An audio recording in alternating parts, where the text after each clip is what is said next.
What's up, everybody, and welcome back to Fireside Giants. I'm your host, Anthony Rivardo, joined by my co-host, Alex Wilson. Today, we want to take a look at the New York Giants offensive line because, as we all know, that's been a struggle for this team for about a decade or so. The Giants offensive line has been pitiful for years and years and years. Recently, though, things have started to turn around. We got an all-pro offensive tackle in Andrew Thomas. We just invested the 7th overall pick in last year's draft into a right tackle in Evan Neal, who, yes, he struggled as a rookie, but we love the potential that he has to one day turn around and be a dominant force on the Giants offensive line. But we want to talk about a couple other players, lesser known players who don't get as much shine as Evan Neal, get as much shine as Andrew Thomas. Some of these mid-round picks that the Giants made in last year's draft who could potentially carve out a role here on this football team. Those two players are both from UNC, Joshua Ezeudu, who did start a couple games last season for the Giants at left guard, and Marcus McKethan, a player who missed the entirety of his rookie 2022 season with a torn ACL. We want to go ahead and talk about why we're pretty confident in both of these players, think that they could have a role, and like the potential that they have in today's episode. So make sure to leave a like if you do enjoy today's episode. Comment your thoughts on these players down below. Subscribe to the channel if you're new, ring the bell so you don't miss an episode, and leave a 5-star review if you are listening on Apple or Spotify. But without further ado, Alex, how are you doing today, my friend? And what are your thoughts on Josh Ezeudu and Marcus McKethan? I'm doing great, man. It's getting warm in New York City. It's really, really beautiful outside. You can't really go wrong with that. And ultimately, yes, the offensive line, the ever-cursed unit of the New York Football Giants. And, last year we got some rookies in the fold, and both of them from UNC, a left guard and a right guard. And you know what made them really special at UNC, though? Their dominance in the run-blocking game. UNC had one of the best running games in football while they were manning that left guard and right guard spot, and they were attributed a lot of the kind of love there for that success. They were said to be the focal point of that running game. And the Giants, with Saquon Barkley, they want to establish the run. They want to do some good stuff there.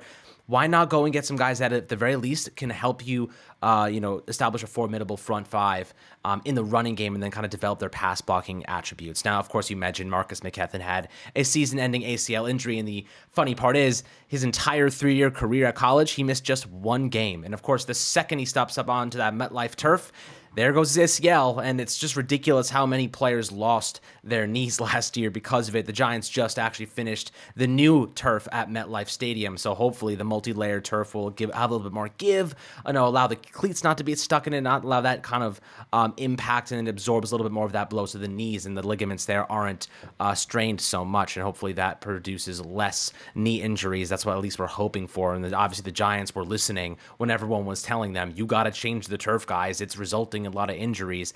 So they made some changes. We'll see how it goes, and hopefully it does provide results. But Marcus McKethan, I want to start there. This is a guy and a human being that is a massive, massive, massive person.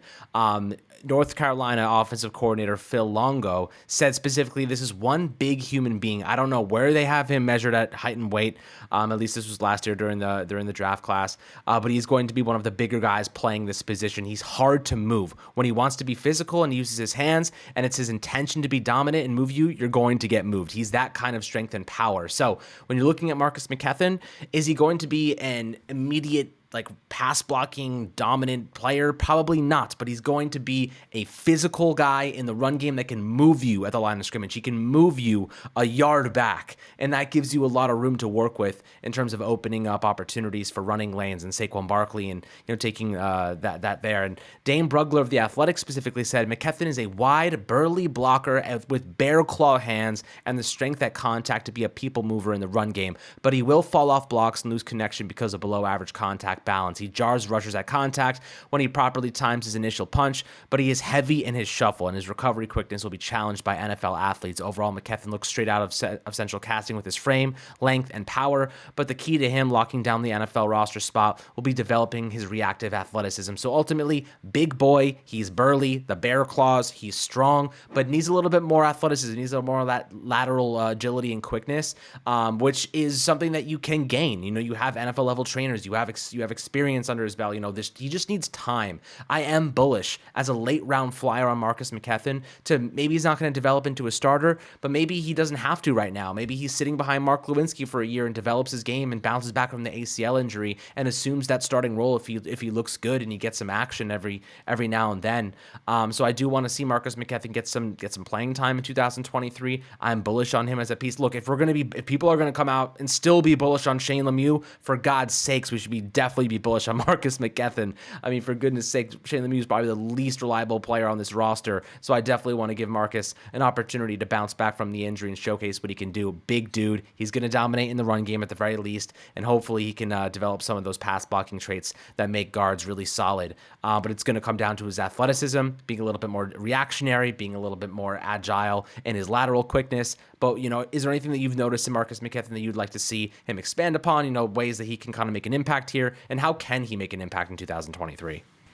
Yeah, how he can make an impact in 2023 is something that I want to hit on, but I do want to discuss the athleticism thing because when you're looking at a player whose biggest flaw coming out of college was his lack of athleticism, and then he tears his ACL, it is going to be very difficult for him to gain the necessary athleticism that he was missing. I do think that's something worth noting. And another thing worth noting, Alex, you did mention how maybe the MetLife turf had something to do with this. Some fans might not realize that happened at FanFest, so that was his first time ever stepping foot on the MetLife turf. Usually they play on the grass over at the Quest Diagnostic Center. They have a different turf inside of the Quest Diagnostic Center. But as soon as he got on that MetLife turf rather, he did suffer that injury. So I'm very happy to see that the Giants finally went ahead, changed that turf. Hopefully it's for the better, and that there are significantly less injuries suffered by Giants players and other teams' players, Jets players and other away teams' players at MetLife Stadium. But talking about Marcus McKethan, the potential that he has. Now, obviously where you see the most potential is in the running game. He is a big mauler. You asked me what exactly was his height and weight listed at last season. I pulled that up. He was 6'6", 340 pounds.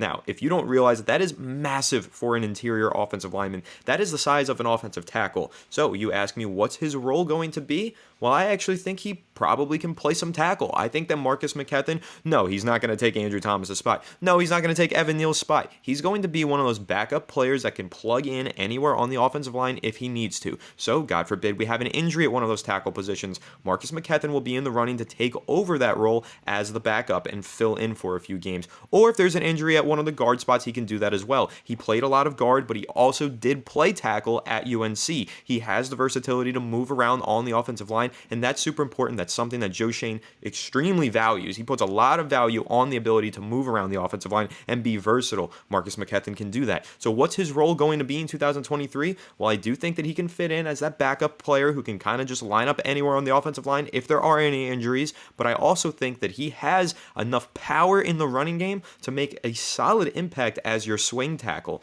Now, last year we had Matt Peart out there. When he was healthy, he played the swing tackle. We know that Nick Gates was originally meant to be the swing tackle before moving into guard, moving into center, and then taking the starting left guard position. The Giants were kind of stuck without a solid swing tackle last year. I think Jack Anderson was the player who they put out there at swing tackle. Marcus McKethan, a lot more powerful than most offensive linemen, a lot larger than most interior offensive linemen, so maybe he makes sense lining up alongside Evan Neal, just on the outside shoulder of Evan Neal, kind of as that jumbo tight end, but really as that swing tackle on your offensive lineup. I think that's where the impact comes from for Marcus McKethan in 2023. Now, again, you mentioned maybe he develops into something. Maybe one day down the line, Mark Lewinsky's no longer on the team because Marcus McKethan developed into a starting offensive guard. But for him to do that this sophomore season, 2023, coming off of an ACL tear in 2022, I don't think it's very likely that he's going to overtake Mark Lewinsky's position. But here's something that I will say. If Mark Lewinsky continues to struggle, continues to stink it up on the MetLife turf and everywhere else that he goes,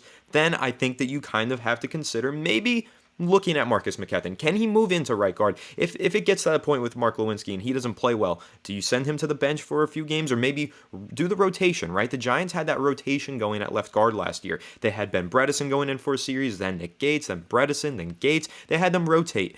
Maybe if Lewinsky struggles this year, you try the same thing out and you give some of that developmental rotational time to Marcus McKethan. And he moves in there at right guard and he tries to get a little bit of that playing time. And hey, even, you know what? Let's say that Evan Neal continues to struggle and we're at week 16, 17.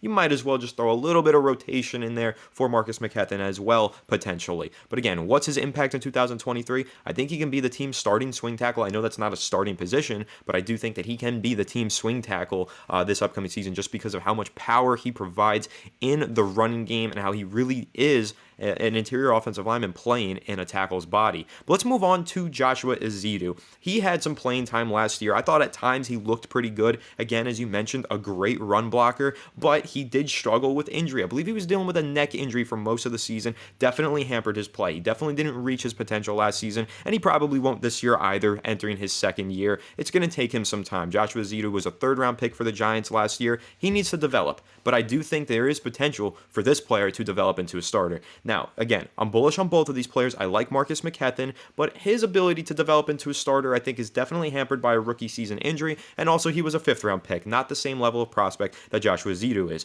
But Joshua Ezeudu, he has starting experience already. He started 2 games for the Giants last year, and he looked pretty good at times. Now, again, a lot of inconsistency, a lot of rookie growing pains, but another year working with Brian Dable, this Giants coaching staff, going into 2023, Joshua Ezeudu could low-key steal that starting left guard spot. Now, again, I mentioned this in an episode earlier this week. I do believe that Ben Bredeson wins the starting left guard role unless the Giants go out in the draft and find an interior offensive lineman that could take that spot, or if they move Bredeson to center. But that's a very realistic avenue here. A lot of Giants fans expect the team to target a center. If they don't end up grabbing a center that can start day one, it might be a scenario where Ben Bredeson moves to center and Joshua Ezeudu is your day one starter at left guard. So start to get familiar with him because he has potential to be a starter on the Giants offensive line this upcoming season. And again, I kind of like the potential of that. I'm curious to see if Joshua Ezeudu can build on some of the good things that we saw in his film last year, develop into a really solid run blocker. I like Joshua Ezeudu, but Alex, what are your thoughts on this UNC third-round pick? Look, Josh is a great guy. There's a quote from the UNC head coach that really stood out to me, Mac Brown. He says, Marcus, and this is really about both Marcus and Josh. Marcus is really smart, and like Josh, he's a great young person. The city of New York is going to be better because these young people are there. They're givers. They give back in so many ways, but they're smart, and they want to do well, and they're driven. Marcus lost his brother in a car accident right before the draft, and he just handled it. That's the kind of person he is. I did not know that. That freaking sucks. Wow. I mean, the fact that we didn't even hear about that, and I imagine most of you guys didn't know that, give me like shivers just reading that. I didn't even read the whole quote before I read it to you guys, but that's really awful.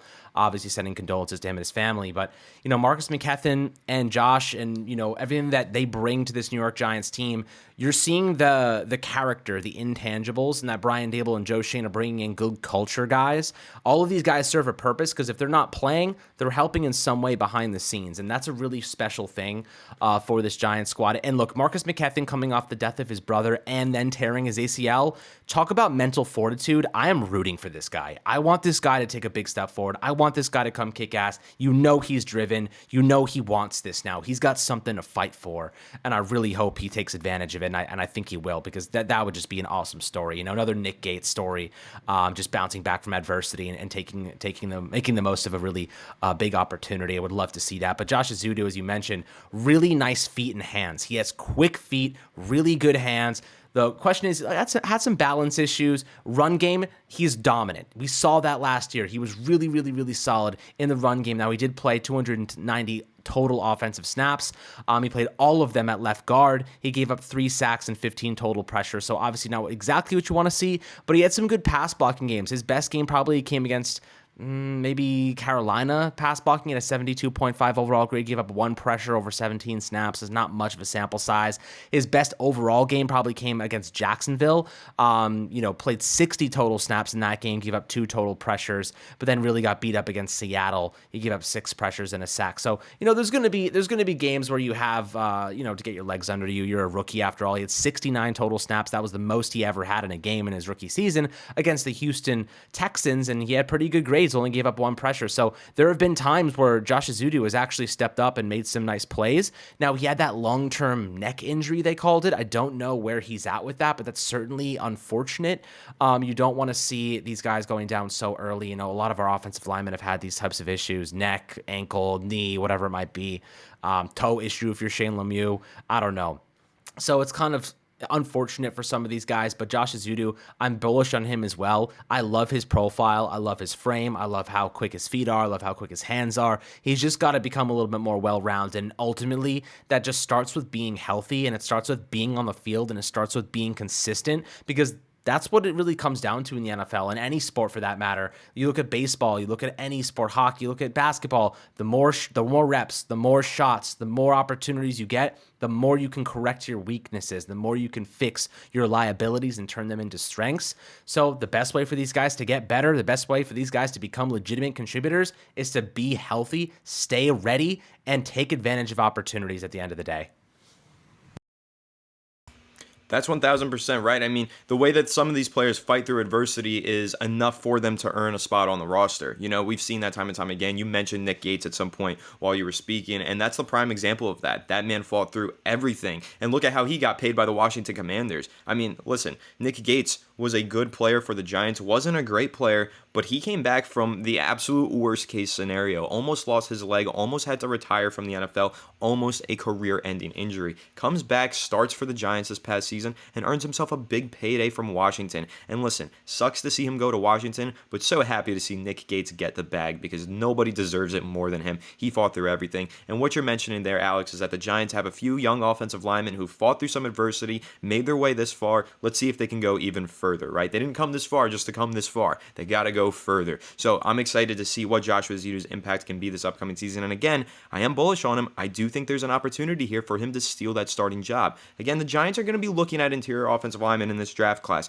They've gone ahead, done some research on guys like John Michael Schmitz, Joel Tippmann, Luke Weipler, some of these center prospects. But that's really 3 solid day one starters at center in this draft class. And after that, it's very questionable. So if you're talking about there's being 3 players and you have to try and get them within the first 3 rounds, might not be realistic. You know, the Giants might not have the opportunity. Someone might trade up and snag one of these centers that the Giants want. And in that scenario, I do think Ben Bredeson takes the starting job at center, at least competes for it. He's going to compete with J.C. Hassenauer. He's going to compete with potentially Shane Lemieux if Shane Lemieux is still on the roster when we get to training camp. But then at left guard, it kind of leaves things wide open if Bredeson's not in that mix, because then it's really Joshua Ezeudu versus Shane Lemieux. And guys, give me Joshua Ezeudu every single time. If you're pitting him against Shane Lemieux, I'm taking Ezeudu every single opportunity I can get. So I'm really excited for both of these players. Again, I think there's a chance that Ezeudu's a starter and that McKethan is your swing tackle this upcoming season. And don't sleep on the importance of having a solid swing tackle. It can be very important for a team. Some swing tackles end up moving into the offensive line and becoming starters one day. It's a very good way to get some of these young guys to develop is at the swing tackle spot. So Marcus McKethan, Joshua Ezeudu, they'll both be on the field at some capacity this upcoming season, one probably more than another, and also one maybe as a starter. And I'm really excited to watch these 2 guys develop and hopefully build out this offensive line to be a really strong unit in a couple of years' time. So those are my thoughts on the Giants' 2 offensive linemen that we are thinking are pretty underrated but have potential to develop into something solid. So make sure to leave a like if you did enjoy this episode and comment your thoughts on these 2 players down below. Leave a like if you enjoyed this episode. Subscribe to the channel if you're new. Ring the bell so you don't miss an episode. And leave a 5-star review for us on Apple and Spotify if you're listening there. We will catch you all in the next one. Have a good one, and let's go Giants.